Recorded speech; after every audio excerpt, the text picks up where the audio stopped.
Friends, good morning. I'm here with Hannah and Steve from Hi. Port Moody, British Columbia in Canada, just an hour outside of Vancouver. Yeah. They came in today as visitors from our Certified Training Center up there, and they had a very unique story, but one that I've heard before, and I'm like, Hannah, come share. Steve, come share with our friends, because the tens of thousands, the hundreds of thousands of people who've given up on Jiu Jitsu and never gave it another chance need to hear what you're gonna say right now. Hannah, take it away.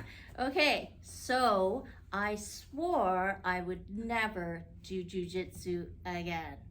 Then one day, Steven and I were eating tacos at this place down the street. And we were walking along and we're like, whoa, that's a certified training center, like a legitimate grace. I'd never seen one before.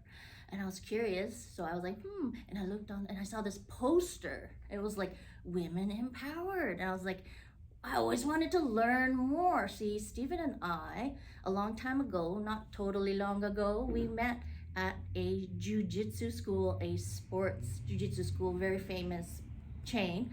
And we met there, but I quit jiu-jitsu because it wasn't sustainable for me, because I was standing on my feet every day for work at the time, and I couldn't afford to get injured anymore. I had injured my rib, I had popped my ankle, a girl that I was with broke her nose. All of this as white belts. As Correct, white belts. And it was too much, because for me personally, it was too much for me, but I loved it. Like, I wanted to keep learning, but I swore I would never do it again. Because of the negative experience, you swore you would never do jiu-jitsu again. You guys met at that previous sport jiu-jitsu school. We did. And talk about your journey and what kind of drew you away from the school. How was your experience, Steve? Well, pretty much the same. I mean, I kind of enjoyed it initially, and then just the physicality of not knowing any techniques and being like thrown into the mix of having to spar with more experienced people. But the main thing was, for me, I'm a very detail-orientated person. I like structure, and I found that there was a structure and a syllabus that was given to you. So I'd sit there and I'd study it and I'd watch the videos and I'd be super excited to go to class and practice those. And we'd get there and the instructor would look at sometimes look at the curriculum for that lesson and then say, hey, actually, I don't want to do that. Let's do something else. So instantaneously, my anxiety level rose, and I would sit there looking at the clock knowing, okay, we're going to study a technique for 10 minutes. And then the next 50 minutes of the class would be party time, where I would just be, as a white belt, at the mercy of other higher belts, just trying to use whatever techniques they'd learned to impose their will or strength on me. So at the end of the day, I said to Hannah, that's it, I quit. And then I went to another sports school in the same chain and had pretty much the same experience, even though I was kind of promised it would be different. And then I went to a third one, and then Hannah's like, Steve, that's it. Just don't go back. It's not for you. So then I went and did something else. You said you went back to doing what? I went back, I did Triathlons? Ironman Canada twice. Ironman, there you go. Ironman Canada. So it's not that he's not athletic, right? He's a physically fit, athletic, eager, hardworking man. It was just that what you were thrown into with the little skills you were given was just too much. Yeah. Right? And then the fact that you were so disappointed by that there existed a syllabus, like on paper, there's this idea. I think people like to say they have a syllabus, but you were frustrated because he would study and show up and they would just throw the syllabus out for the day and do something completely different, and that caused anxiety that you could do without. Super frustrated. And then fast forward to 8 months ago, when we came across the CTC in Port Moody, and we went in, and Hannah's a great proponent of, you got to try something. Give it the 10-minute or the 10-day free trial. In this case, it was a 10-day free trial. So we went in, and Ray and Bethany, who are the owners there at Tri-Cities, gave us the loaner gis, and first class, it was like, okay, here's what we're doing today. Here's what we're doing today. And I was like, okay. And then... And did they follow what they said they were going to do? 100%. Did they follow the paperwork? It was to the letter. And afterwards, when I signed up, we signed up that day for the full course, and we bought our hoodies and we bought our hat. We were sold. You bought quick flips?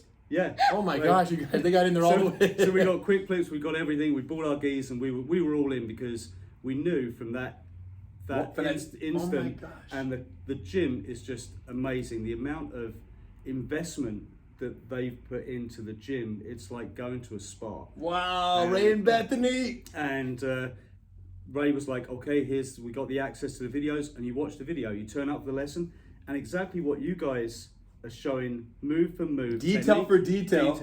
It's exactly what you see in the class, and there's no sitting there like thinking, okay, I know in half an hour we're going to be doing free sparring, And we're going to get beat up as We're white gonna belts. Beat up. It was just technique, technique, technique, and every lesson builds on the previous lesson. Every lesson. And then you go builds. through a cycle, and you go through the four cycles of the card, and it's just building and building and building. So your knowledge base is increasing in line with the syllabus. And then eventually, when you get to the master cycle and you begin sparring, at that point, what happens? You feel safer. You're sparring with people that you've known for 8 months. You're good friends. The culture of the school. So you do eventually get put to the fire, right? Jiu-Jitsu has that element to it. The biggest mistake in the whole BJJ is taking white belts with a week and a half of practice or less and saying, hey, you go. But what do I do? Just don't tap out. But what is tapping? I don't know. And they were, when you were sparring one time, they were yelling a name at you. What were they yelling that person's name? Oh, Ezekiel. Zeke or Ezekiel. They were yelling Ezekiel to her, and she was looking Where around. is he? Who is Ezekiel? Well, and the other thing too is, as a white belt, you don't know how fast to tap, how often tap early, tap often, and so you know I got my ankle popped because I didn't really know what we were doing. But also, it was my fault also. I didn't know what we were doing, but I also didn't tap early enough. I got injured, but that's a very white belt thing to do. Yes. As well. The same way you need to learn how to do an armbar, you need to learn how to receive an armbar. So for anybody who shows up in 2 weeks, even if they've learned the armbar and they're getting caught in it and they don't know the timing or the speed or the rate of the technique, these are adult individuals with their joints are old. Sometimes they're weathered, right? They're not 10 and 11 and 12-year-old kids who are gumby and bounce back. They can't afford to be getting hurt. She had a job where she's working on her feet and got her ankle popped in a white belt class at this very well-known jiu-jitsu school organization. And the fact that that's even possible is embarrassing for jiu-jitsu, because there is some population that can survive that element of jiu-jitsu, because they do. Some people survive. My estimation is 5%. 1 out of 20 people who venture into a school qualify to learn in this high-intensity, trial-by-fire, survival of the fittest mentality approach with no curriculum, just learn whatever. The other 95% of new people to jiu-jitsu don't want anything to do with that, but yet you want to learn the art. Isn't that interesting? It's like you knew you loved it, but you couldn't do it anymore. I couldn't do it, and I wanted to, but I couldn't. It wasn't sustainable. So I went from swearing I would never do jiu-jitsu again to I was so curious to learn. I wanted to learn all the women-empowered techniques for self-defense. Women empowered got her back in, the sign on the door. Yeah, I saw this sign, women empowered. And I was like, ooh, how can I defend against getting my hair pulled? Interesting. How do I defend if someone grabs my ankles, abduction, dragging you, knife, gun? What do I do? What are my best? Those things were not touched on at your previous school. I wouldn't know what to do. The first thing, and I wanted to learn all these techniques. Women empowered got her back, you guys. That's what I tell you. And then I was like hooked. The first week, honestly, at a Certified Training Center, I was blown away. I learned more in 1 week.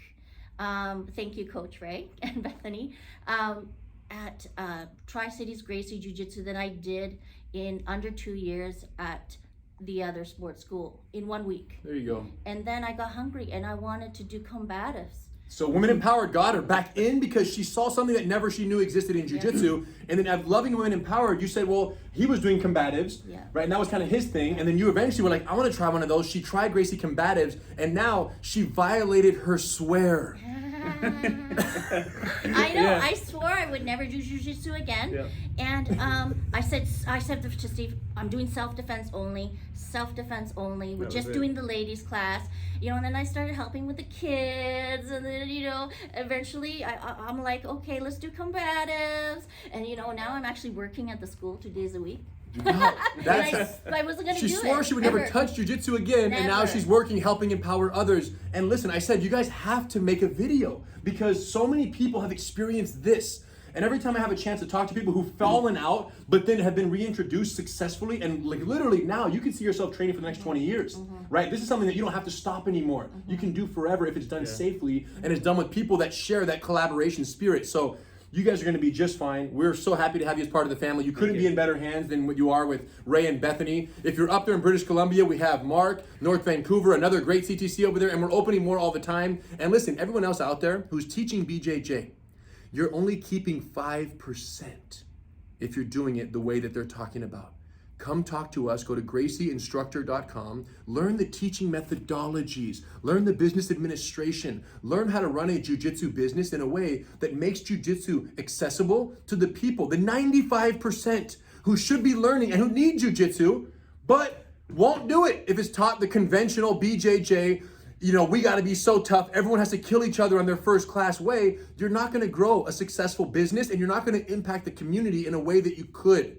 GracieInstructor.com, and when you get there, you can check to see if your territory is available. Like Ray, Tri-Cities Gracie Jiu-Jitsu, his territory was available. Now he's the only certified training center in that region because he's there, and he's never going to end it because they're going to keep being more successful with amazing work and with their help, and they're going to keep growing. So wherever you are, if there isn't a certified Gracie Jiu-Jitsu Training Center under Gracie University, there will be one day. The question is it your school or is it someone else down the street who's going to take all the students that you mistakenly and disastrously can't retain because you don't know what you're doing with beginners, and then they go train somewhere else? Or you can do things the right way. It's not too late to change. If you're a black belt, I'll get on a call with you, we'll talk through it, and we'll make it happen, you guys. Bottom line is there is a better way, and this mindset that jiu-jitsu is not for everyone is a lie.